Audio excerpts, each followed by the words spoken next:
वाह वबरकातुहू। आज मैं आपको बताऊंगा परिवार और माँ, तीन भाई एक बहन की कहानी पार्ट 2। तभी उसका गवारा भाई कहता है कि तुम लोग बंटवारे कर लो, मुझे जो भी देना है दे देना, मैं शाम को आकर अंगूठा लगा दूंगा। तो उसका बहन कहती है कि अरे बेवकूफ़, तू तो अनपढ़ ही रह गए, ज़मीन का हिस्सा तो आमने सामने बैठ कर ही होता है। तभी उसकी दोनों भाई बीच वाले गवारे भाई को उल्टा सीधा कहते हैं और उसके माँ भी उसे कहते हैं कि बेटा आज तुम काम पर मत जाना, बंटवारा तेरे सामने ही होगा तो अच्छा है। उसी वक्त वकील भी आ जाता है। तभी वकील कहता है कि आपका सारा हिस्सा मिलाकर 10 बीघा ज़मीन है और आपका घर है।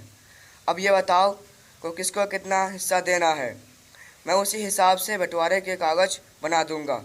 उसी वक्त उनका गवारा भाई कहता है कि वकील साहब 5-5 बीघा मेरे दोनों भाई के नाम लिख दो और यह जो हमारी मकान है यह मेरी प्यारी बहन के नाम कर दो।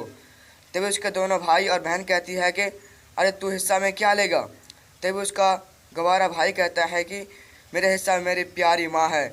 और तभी वो अपने पत्नी की तरफ मुँह चुराते हुए कहते हैं कि क्या मेरी प्यारी पत्नी, क्या मैं प्यारी पत्नी, क्या मैंने सच नहीं कहा है।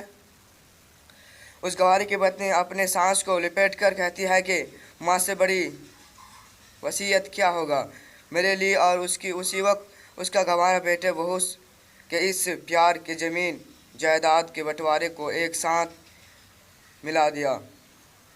तभी बहन अपने गंवारे भाई गलत लगाकर रोते हुए कहती है कि भाई मैं आपको समझ नहीं सका। तो उसका भाई कहता है कि मेरे प्यारी बहन,